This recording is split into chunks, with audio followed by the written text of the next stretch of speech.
And we're going. Ladies and gentlemen, boys and girls, welcome to this brand new interview. Thank you guys so much for joining in. I'm very, very surprised I actually got this guest going on here.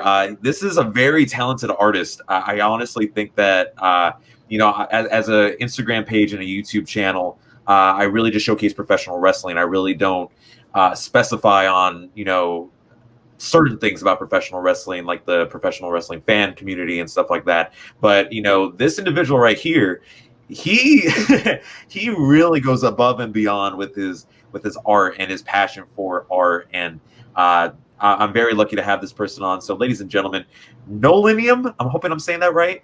And hey, you say it however you want. AKA Nolan Harris. How are you, my friend? I'm good. Thank you for having me on here. I was very excited about the prospect of talking to you. I see how well you do with other people that you've interviewed, and I think it's going to be a really fun conversation. I really do appreciate it, man. So I'm going to do a kind of a spitball, kind of fireball question at you really quick. Out of everybody in the WWE, do you believe that the right Intercontinental Champion right now is AJ Styles? That is such a crazy question. I think AJ is going to fight tooth and nail to bring back credibility. Mm-hmm. I think it kind of damaged the title to an extent. As much as it made me happy to see Shinsuke with the title when he had it, not seeing it defended as much as I would have liked. Because, I grew up on the IC title being defended like every week. That was like the title you knew was going to be defended every week by like the workhorse. And so I was super stoked when Shinsuke got it. I was even more stoked when Sammy got it. And then all of this craziness happened. And, I'm happy AJ has it. I wouldn't mind seeing Daniel Bryan have another go at it. I would really love to see Drew Gulak make something happen with that, because I think he's been doing some amazing things lately as a character, but also showcasing his many skill sets. Smart man. Now AJ's good. AJ's smart good. Man. See, this man is smart. He knows what the great talent is. I'm just kidding.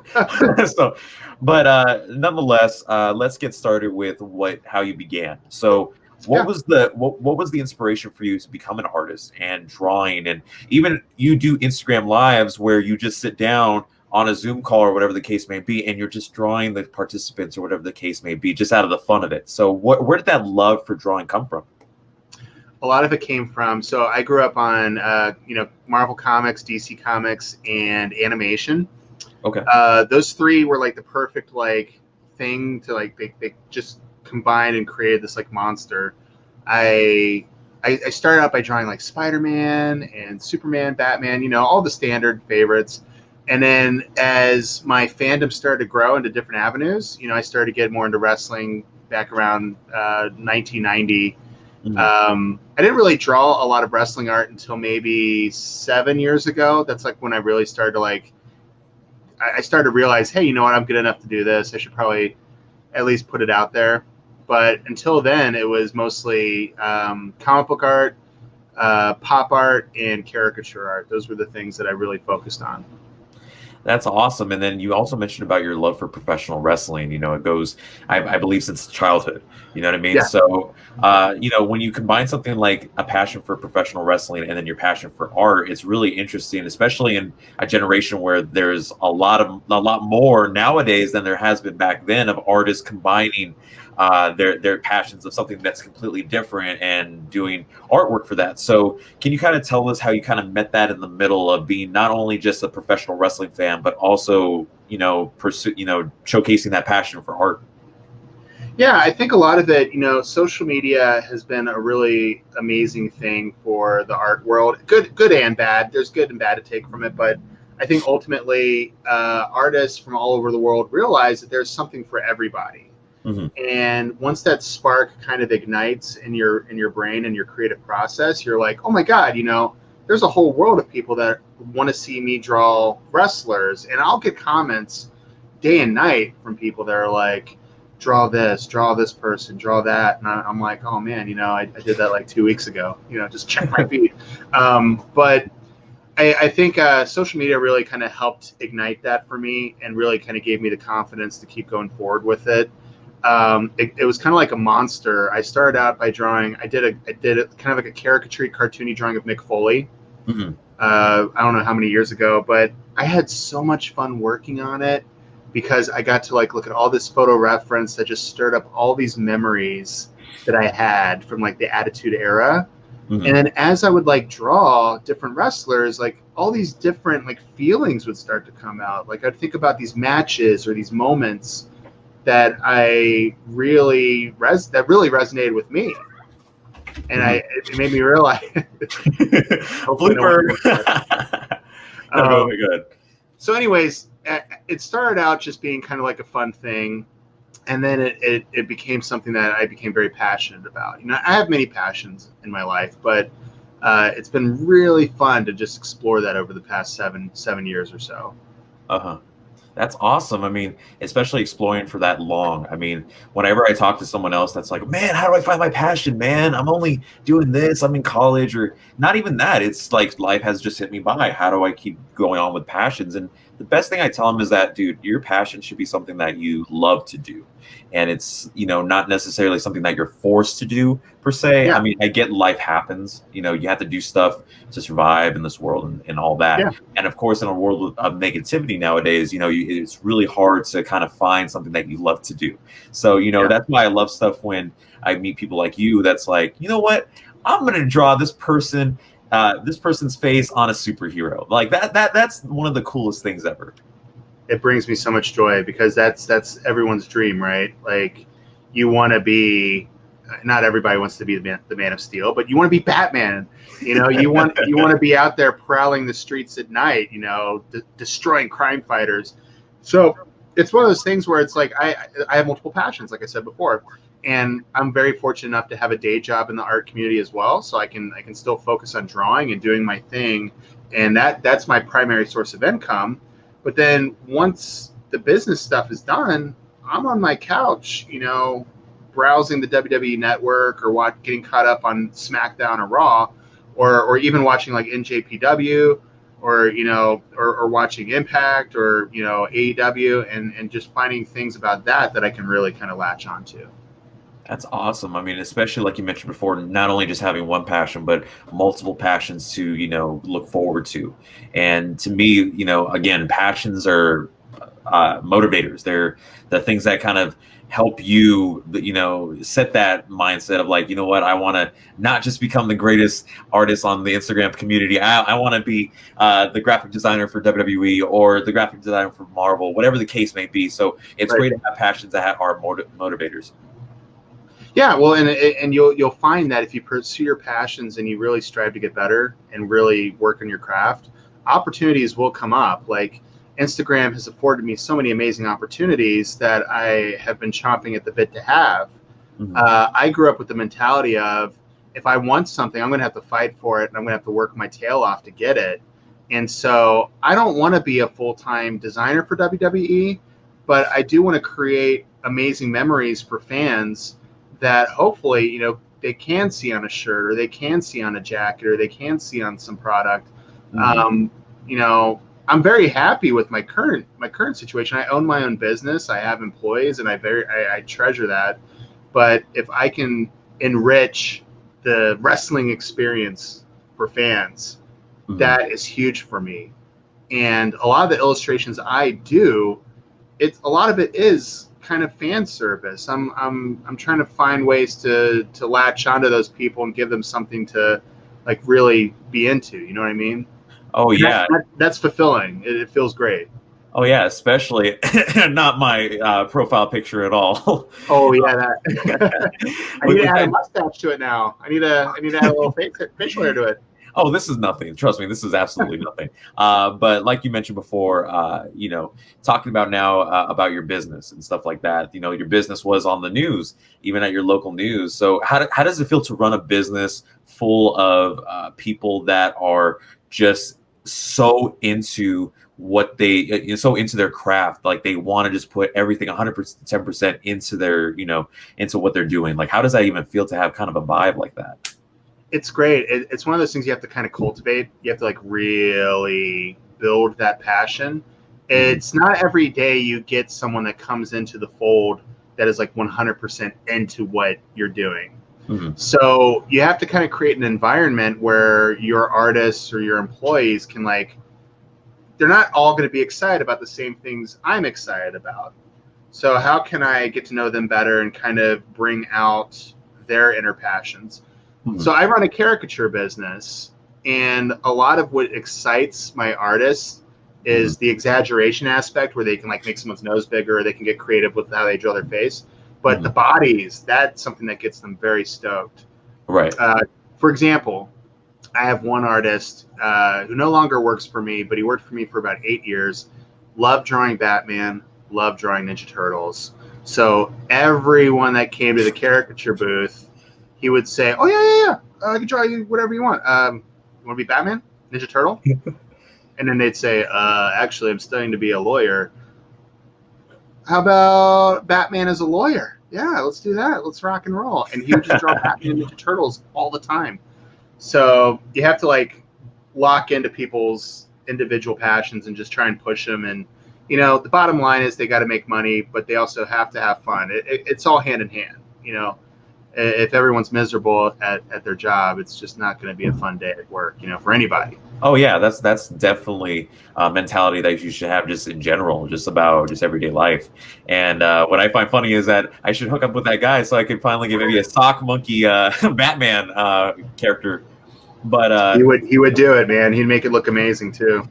Yeah, but aside from Batman, like I mentioned before, you're giving all these great opportunities to these individuals, whether it's physically, back when things were normal, and or if it's now through a Zoom call or through Skype, whatever social media based thing that you can get your hands on nowadays. So it's awesome to see how even if you're thousands of miles, hundreds of miles apart, or even next door, you could find that same drive and that same love that you guys have for art and just make some beautiful art. That's what I find magical. Amazing. It's magical, man. It's an amazing time. I think the silver lining with all this stuff going on is that the art community has really rallied behind each other, and we found new ways to inspire each other through Zoom sessions, like Zoom sketch jams, or going on these different outlets where we can just talk about our success stories or things that have worked in our current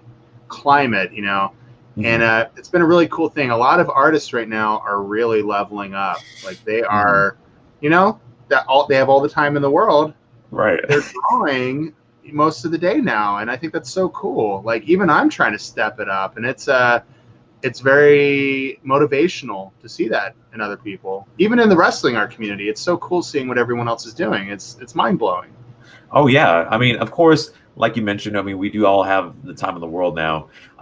Personally, me, I used to draw when I was smaller as well. I used to draw little stick figures, and then I'm like, you know what? I'm going to create these random characters. I don't even care what they're called. And then I made like parodies of Macho Man Randy Savage. He's not known as Macho Man Randy Savage. He's known as, what did I call him? Nacho Man. Oh my goodness, I don't remember what it was called, but it was way back in the day. But I mean, it's the love for art that kept me going as a kid, and That's so it's cool. awesome.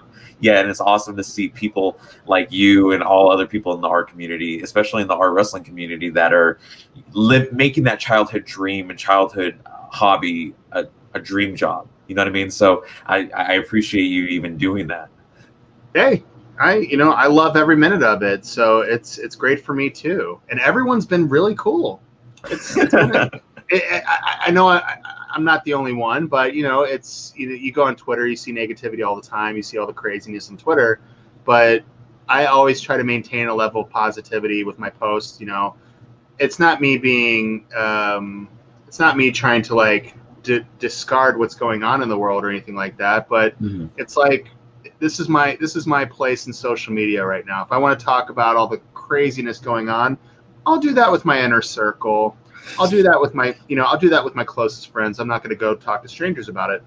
But it's been really cool how wrestling artists, or even the art community in general, kind of rally behind each other, and it's really fun sharing in each other's successes. Like when you see someone get a design on pro wrestling tees, and it's an artist that you followed for a while, and it's like their first big shirt. You're like, oh, it's amazing, So it's really cool to see that, and it changes so much every year. Every year, some other artists will come out of the woodwork, and you find out they love wrestling. Like John.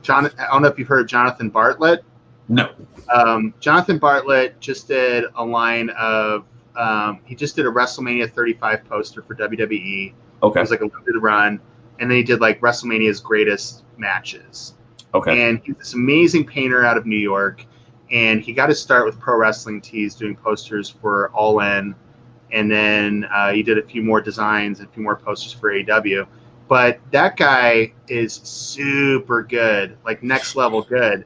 And if you look back like 2 years ago or 3 years ago, you would not see a single piece of wrestling art. But I guarantee that dude went online and he saw like all these amazing artists, and he's like, oh man, I like this. I'm into this, and then he busts out this amazing work. So it's so cool to see all that. Every year, people step it up. It's so awesome. Yeah, I mean, when you're talking about stepping up, I mean, of course, again, we all have the time in the world now. But I mean, it's awesome to know that, people in the art community and the wrestling community are like, you know what? Like, I know I made this graphic or this art piece a while back. You know what? I think I could step that up. I'm gonna draw, or I'm gonna create a dream match for WrestleMania 37, and I'm gonna, just all these, great pieces that are coming out, especially on Instagram, Twitter, or just all social media, in general. So I think that's absolutely amazing, especially now, again, since we all have the time in the world to, to explore and to, get people who are not familiar to say, you know what?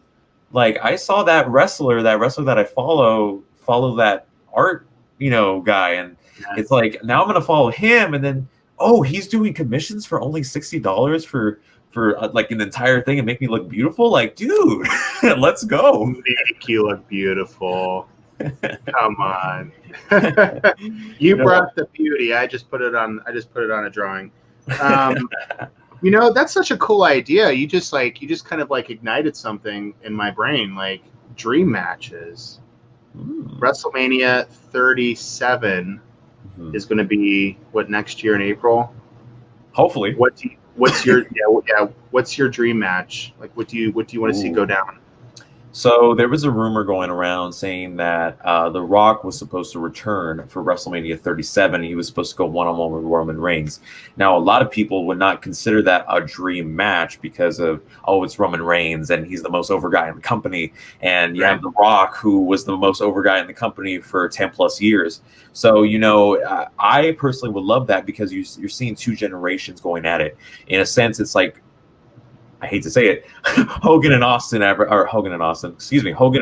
WrestleMania X8. And it's just one of those things where it's like you're looking at two generation of wrestling and you're seeing them combine. You're looking at The Rock, who's making his return to professional wrestling, hopefully. And you're also looking at Roman Reigns, who at this point, we don't know if he's going to come back to WWE, hopefully everything settles down and everything goes back to home by then. So, it would be awesome to see those two collide. And it's kind of reminiscent to, 2002, 2003, where it's, two generations colliding. You're looking at the young in Roman Reigns, and you're looking at the relatively old, but the, coming back for one more match. Who knows? But that's a good match, in my opinion. I think the story is very compelling. I think he could definitely The Rock could use the plot device of Royal Rumble, where he had to kind of come out and, make Roman look good when he held his hand up and he did this and everyone was still booing and The Rock was just like, they're booing me in Brooklyn? Right. I mean, that right there alone is like the perfect setup for like a grudge match. I would like to see that. I feel like we've already seen like the icon versus icon kind of deal with Rock Cena. And it's been what, 6 years? It'll be 6 years by then since The Rock's been in the ring. If he does do the match, I would hope it would be his last match. I hope he would. I mean, LA, right? LA Hall of Fame. I'm guessing they'd probably try to induct him in the Hall of Fame that year too. It'd be almost like a Ric Flair type deal, except no, I love you, I'm sorry. It'll just be Superman punch, boom. Yeah, that's definitely an awesome idea for a WrestleMania dream match. I think another Yeah. WrestleMania dream match I would love, but sadly he is not with us at this moment. It would be Andre the Giant versus Big Show. I think that would be Oh an yeah. absolute dream match because you're looking at two generation of giants. You know, you look at Andre the Giant, who was relatively undefeated until WrestleMania 3. You know, of course, they dubbed it as, oh, Andre the Giant got slammed at WrestleMania 3 the first time ever. Technically, that's not the case. No, Technically, he got Jerry slammed. Lawler slammed him. Yeah. So it's like, technically, that already happened. But, you know, Yeah. it's just, again, it's two different beasts going at it and going one-on-one. It would be absolutely amazing to see something like that would have happened. But yeah. I think throw Giant Gonzalez in there for a triple threat match, and then I'm all in. You know, or maybe throw the Yeti in too from WCW, and then the Yeti, and then we'll have a fatal four-way. I think that'd be really cool. As far as matches I'd like to see, oh man, I mean we're totally getting Bayley. Do you think we're getting Bayley Sasha for SummerSlam or for WrestleMania?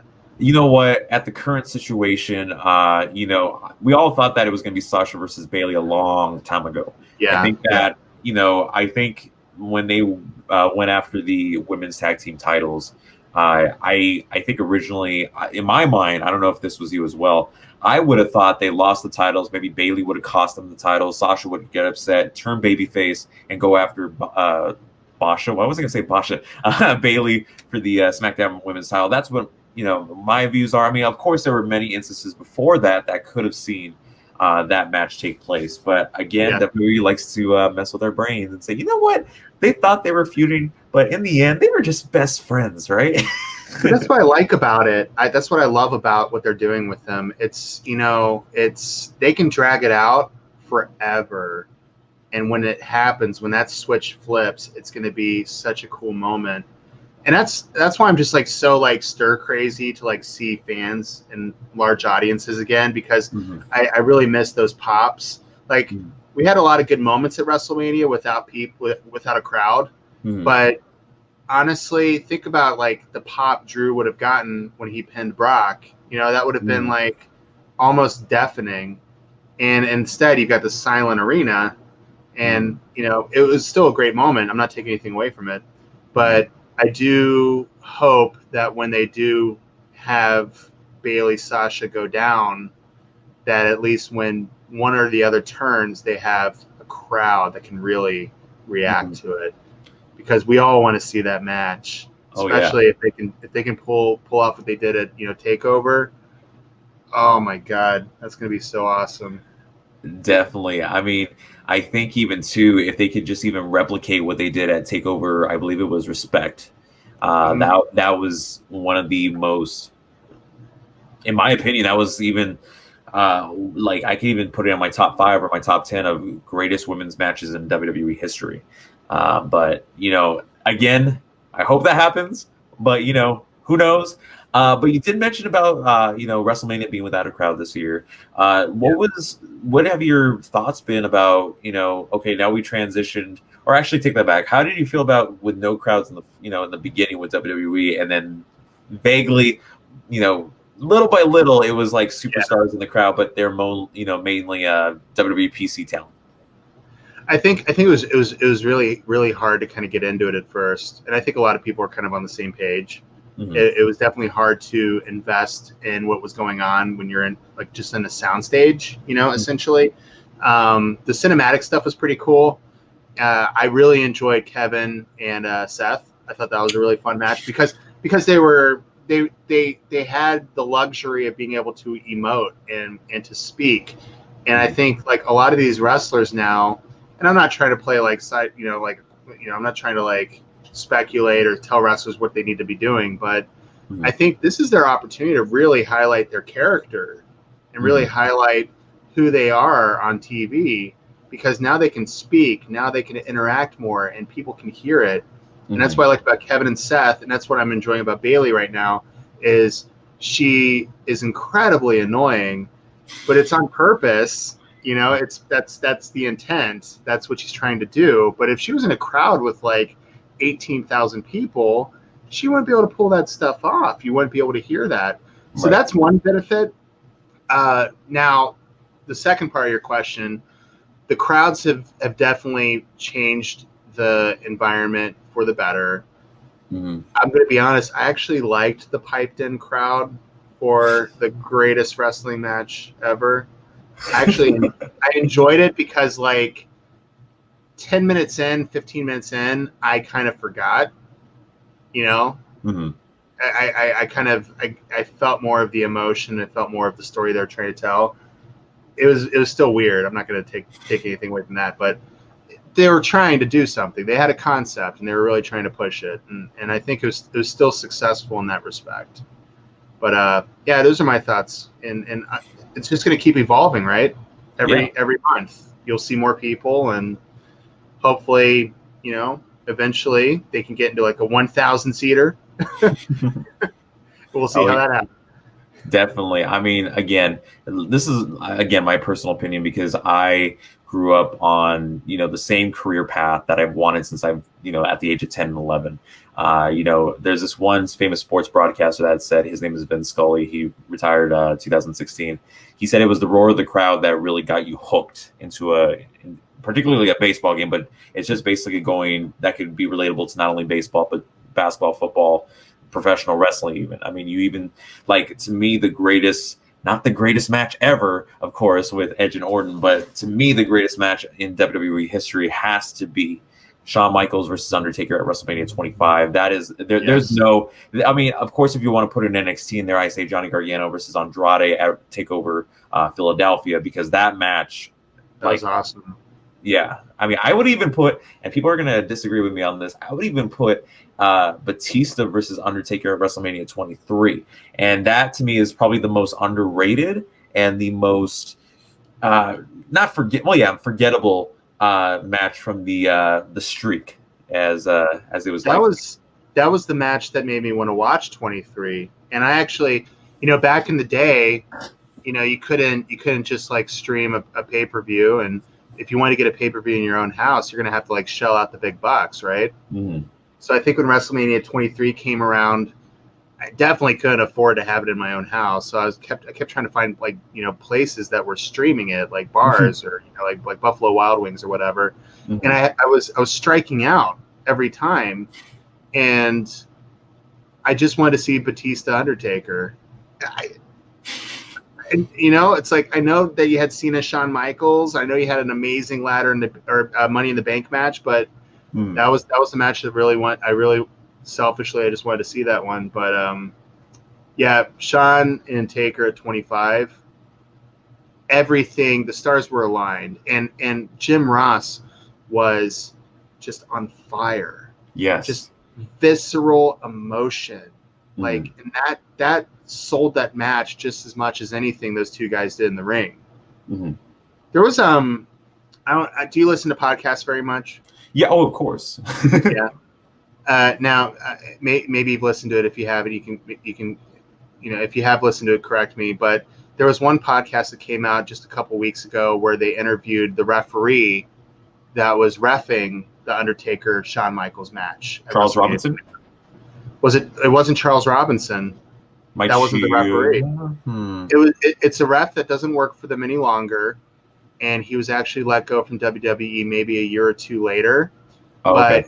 But Shawn Michaels campaigned for this referee to do their match, and Charles Robinson was none too happy about it. But hearing him break it down and talk about everything that was happening in that ring was amazing. It was so cool. Hearing them talk about like their processes and their decision making when they're in the ring entertaining. Oh God, if I find out the podcast, it was very recent, I will let you know. I will DM you the podcast because it's well worth a listen. Really good. Absolutely. There's no doubt about that. I mean, like I mentioned before, when it comes to a match and you're considering it the greatest match ever, I mean, of course, people have their different opinions. Of course, they're like, oh, well, it's just straight wrestling, man. And all that. Honestly, that's true. Honestly, it depends on the professional wrestling fan that you are. I mean, Mhm. you really take that into account. Does it matter if the crowd is involved or not? Does it matter if one guy, seems to be, slower than the other? There's so many aspects, so many different opinions out there. But that's what we love about professional wrestling, is because of course you have different opinions, but we both share that same love and Yeah. that same passion for professional wrestling, watching it. Because to us, it's not just a wrestling match. It is a story. It is a Yeah. movie. You know what I mean? It's a free It's movie that you get. theater. Yeah. I mean, that's what I love about it. And like I mentioned before about WrestleMania 25, Taker and Michaels, there's nothing that you can compare between those two icons. I mean, you had the crowd behind that. I mean, you had the story too. You wanted Shawn Michaels to beat the streak. Yeah. And we all believed it would happen. We all thought it was going to happen. Yeah. I think a close second for the streak matches, and this probably again might be unpopular, happens to be WrestleMania 28, and that was between Triple H and Shawn Michaels. Well, Shawn Michaels was the referee. Hell in a Cell match. Mm-hmm. Yeah. Because that to me was the closest I think ever he almost had lost. Did I think that CM Punk should have faced Taker at WrestleMania 29? Not necessarily. I understood why they did it though, because Punk was taking off the WWE title back then after losing it to The Rock. Rock was facing Cena at WrestleMania 29, and then you had CM Punk with Paul Heyman. How are you going to ride off that momentum? Yeah. Have a feud with the Undertaker. So but to me, and this is again my honest opinion, I think they should have switched it. I think Brock should have been WrestleMania 29, and Punk should have been WrestleMania 30. And same result. You know what? Maybe Undertaker's age at the time, he wasn't capable enough to deal with Brock at WrestleMania 30. So he collapsed backstage. I believe afterwards. And, there's so much this event like WrestleMania 30. To me, WrestleMania 30, despite what had happened with Undertaker, I think it was bigger than WrestleMania 20. Was the main event better? It's very controversial, in my opinion, because you had the triple threat match for the World Heavyweight Championship between HBK, Triple H, and Benoit, and Benoit. And and then same thing with WrestleMania 30. You had two matches in one night when we come to Daniel Bryan taking on Triple H at the beginning of the show. Triple H takes out Daniel Bryan, and then Daniel Bryan somehow, some way makes it through all that. The evolution 2-on-1 attack. That's how you kick off a WrestleMania, by the way. Like that's how you kick it off. Like that was. I was in attendance at 20. And that was a massive event for me. I mean, the stories were great. It was at the time before anyone knew. Watching Benoit win the title and be out there with Guerrero was truly an amazing moment. But I got a lot of those same feelings from 30. I was as shocked as anyone to see Brock go over Taker. Even less shocked after hearing about how everything happened, but that Bryan story that was just magic, man. Oh yeah. And they called an audible. That wasn't going to happen. Wasn't it supposed to be Bryan Sheamus at that WrestleMania? You know what? Again, there's certain things that were supposed to happen, but thanks to our voice, we made that change. I mean, I think originally, again, Randy and Batista were supposed to main event. Batista was supposed to win the Royal Rumble. Nobody wanted to see that. Like I mentioned before, I think during that time it was so different because no one was putting over Batista as much as everybody had. Well, not everybody had hope, but the original idea behind creative. And I think that Daniel Bryan after SummerSlam 2013, he was on a roll. There was nothing stopping Daniel Bryan from then on. And the fact of the matter is that you're trying to build up someone like Batista, who has not been there since 2010, and that 4-year gap. People are expecting, man, the animal's back, right? But then he comes back in this Hollywood phase, and because the crowd is not going, he's not over with the crowd. It just really makes you think, like, man, imagine if he would have been over with the crowd, how everything would have been different. So. I think a lot of the fact that the crowd knew that he was only going to be there for a limited time definitely played a role. I mean, I don't think there were any illusions that Batista was only going to be around for like 4 or 5 months. Mhm. So even if he did go over Orton and won the title, I mean, we knew that there was an end to that story. You know, we knew that was not gonna, it wasn't gonna keep going. Mhm. And it's like Brian, we knew he was in it for the long haul. You know, despite the fact that he got injured later and all of that. You know, we knew that he was our underdog that was going to stick with us, and he has stuck with us. Guess what? We were right. You know, and Right. he's proven it since then. I mean, Brian's been going out of his way to put over people and to make new stars and to really build a future for the WWE in spite of everything that's going on. Yeah. Brian's legacy with wrestling, and I trust me, I love Batista. I love Batista.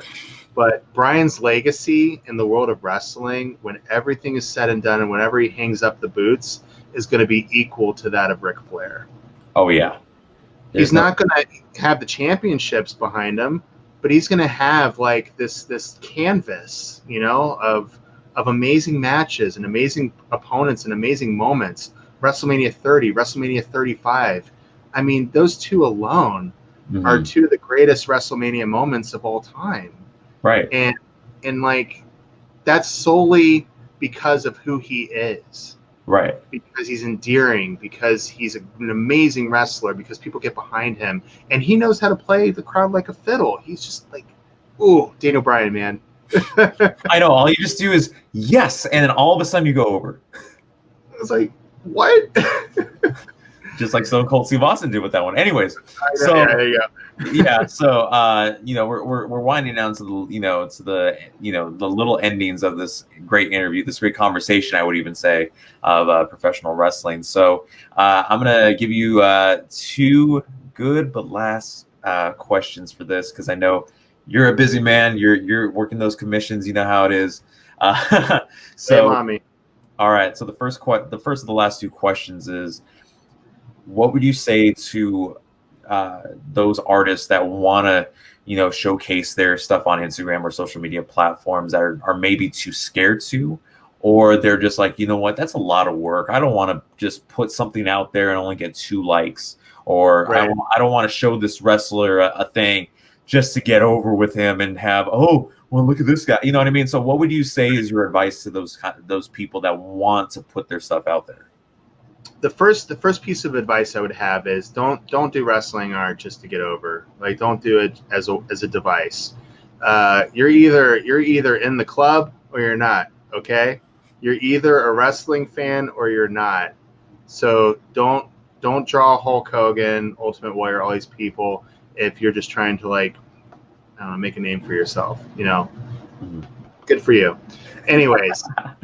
What I would say to the wrestling art community, and what I have said to fellow wrestling artists that are trying to make their way, is if you need advice, ask. Don't be ashamed. Don't be afraid. Talk to your fellow artists. If they give you the cold shoulder, that's someone you don't want to deal with in the first place. You want someone that's going to, reinforce you, someone that's going to build you up. You're not going to get to the top. You're not going to get as good as you want to get unless you have a foundation of teachers or mentors that are going to help push you. You can only learn so much on your own. So don't be afraid to ask for advice. Don't be afraid to ask for insight. Don't be afraid to try and befriend people. That's a very important thing.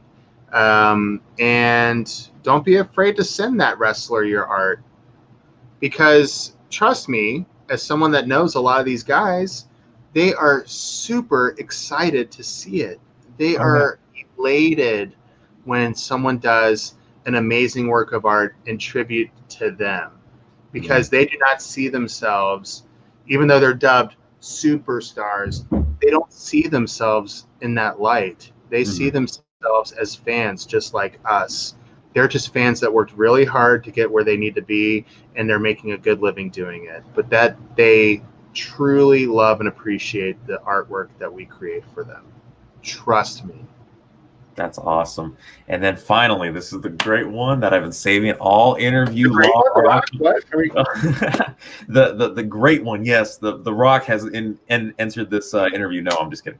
No. So the best one I have, and I've saved for last, is, this is going to be the great one here. How do you feel, or how did you feel when Brock Lesnar conquered the streak at WrestleMania 30? Oh man. Didn't expect that question, huh? You know, it's crazy because you know you've gone 20 matches where you've seen the Undertaker just succeed. You know, even when he thought he wouldn't. Like Shawn Michaels, Triple H, those 4 matches alone, you think to yourself, oh my God, if these 2 guys can't do it, who's going to do it? But you know what? It would have been more shocking if it was a good match. Right. It would. I mean, let's be frank. Like, it wasn't a good match. Like, it was. Right. It was completely one-sided. Taker got rattled, and after that, it just became like this like, I don't know. They're just trying to salvage it. But when it happened, when the pinfall happened, and it was 1, 2, 3, I was as shocked as anyone in the crowd, especially that bug-eyed dude. I was just, you know. Shout out to Ellis, by the way. Is his name Ellis? Yeah, his name is Ellis. I can't pronounce his last name. It's like Mabe. I hope I'm saying that right. Isn't that amazing? Like, it's kudos to that guy. Every time you think about WrestleMania 30, you think about the look on that dude's face. Yeah, insane. How did you feel? Oh my goodness! You know what? It was one of those moments where I'm so used to Undertaker winning at WrestleMania, and you know of course, you could. There's controversy say, oh well, he got the disqualification win against Giant Gonzalez at WrestleMania 9. Yeah. Okay, good. I'm on point.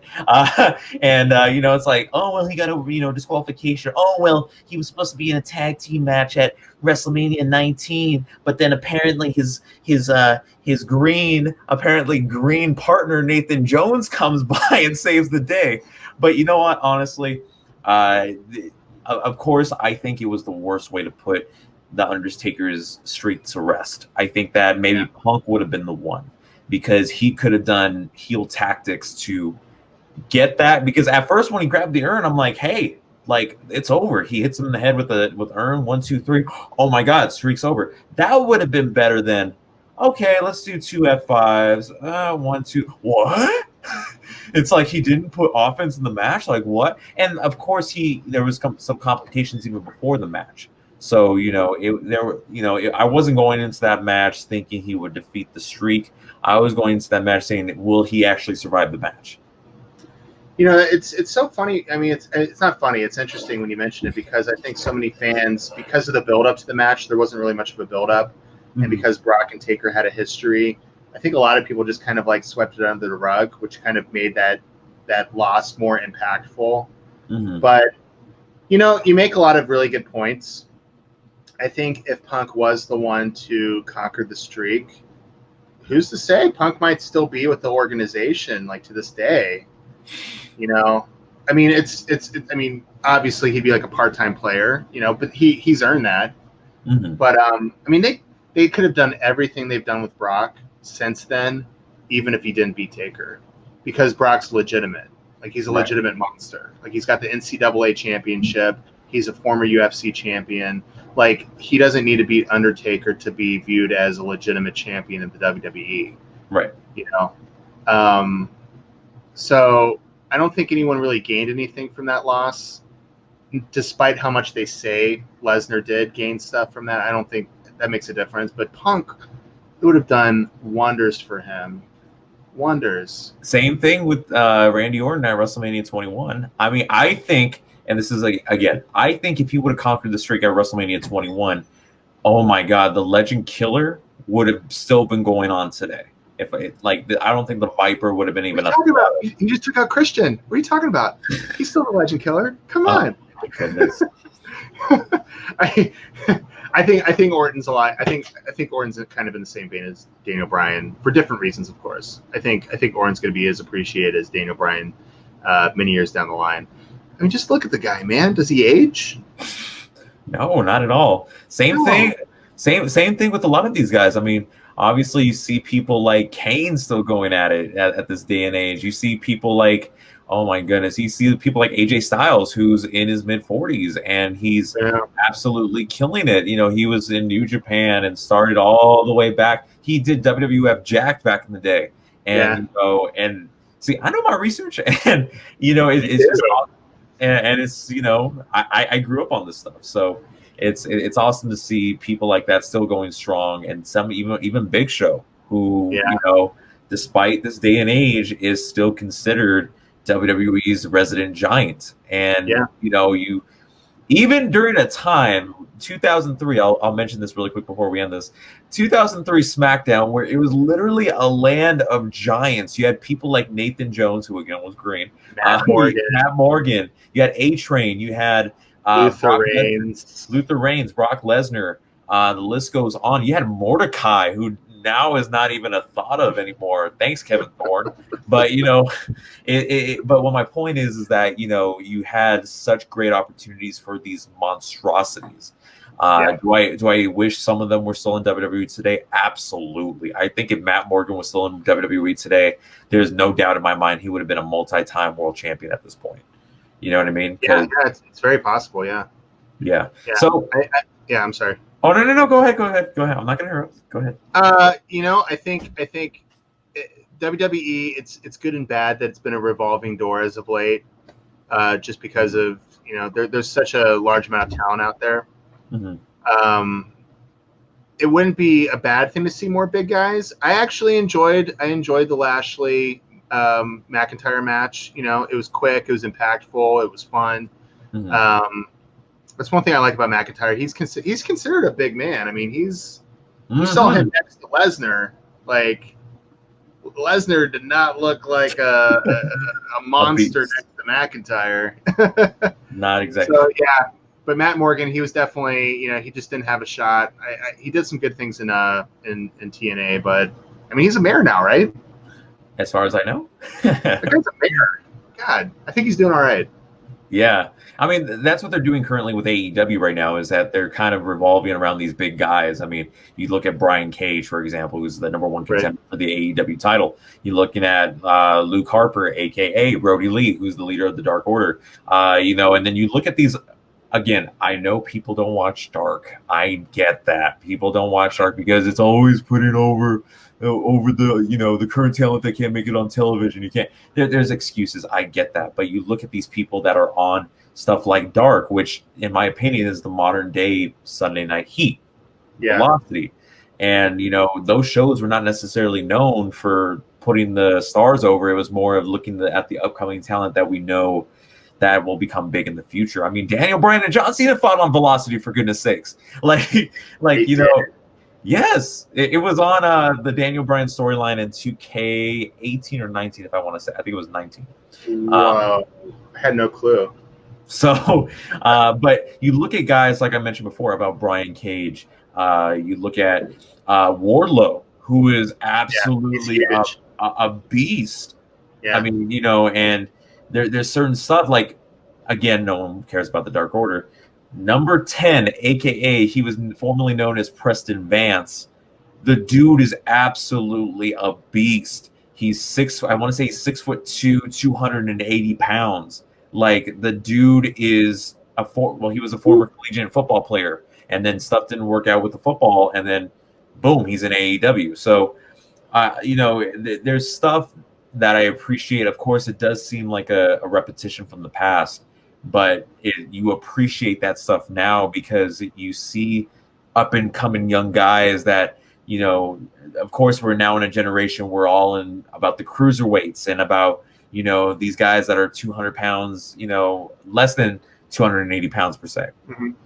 You know, you don't look at the guys that are like the John Cenas of the world that are like 250, 245, like a Randy Orton. You know, you don't look at that nowadays. But I'm glad that AEW established, okay, here we have a 6'2", 290-pound guy by the name of Mr. Grimm. By the way, shout out to him as well, who faced Wardlow on an episode of Dark. He was also coming out to Mike Tyson in AEW Dynamite. So it's stuff like that, man, where you really appreciate what professional wrestling is doing, and not only just in AEW, but I hate to say it, Impact Wrestling, WWE, that's giving these guys of different shapes, different sizes, even to the extent, different color, these opportunities to showcase themselves, whether it is through a win or through a loss. It's great to see all these different people, different athletes that maybe you haven't seen them before, and like, you know what? I seen Joe Alonzo go one-on-one with with Cody Rhodes in a TNT Open Challenge. I'm gonna check out Joe Alonzo. So I think that's absolutely great what they're doing. I mean, that's the beauty of wrestling. Wrestling from its heyday, all the way back in the 50s, always showcased fringe characters, characters that you would not see in your everyday social environment. I mean, back in the day, Gorgeous George was extremely controversial, So wrestling has always afforded every type of person the opportunity to showcase their skill set and tell a story, because that's what it's all about. It's all about telling stories. It's all about compelling an audience. It's all about compelling people and bringing them into this tale you're trying to weave between 5 and 10 minutes in the ring. And so I think Eric Bischoff said in a podcast that there's really only like 10 to 15 different stories you can tell just throughout history. But you're always going to see the same stories being told, right? Whether it's wrestling or movies or TV, but they're using different types of characters, different types of situations to make those stories happen. And that's the lesson to be learned from wrestling, is that even 20, 30, 40 years from now, we're still going to see the giants, we're still going to see the little guys, and we're still going to see the little guys overcome the giants, because that is what life is all about.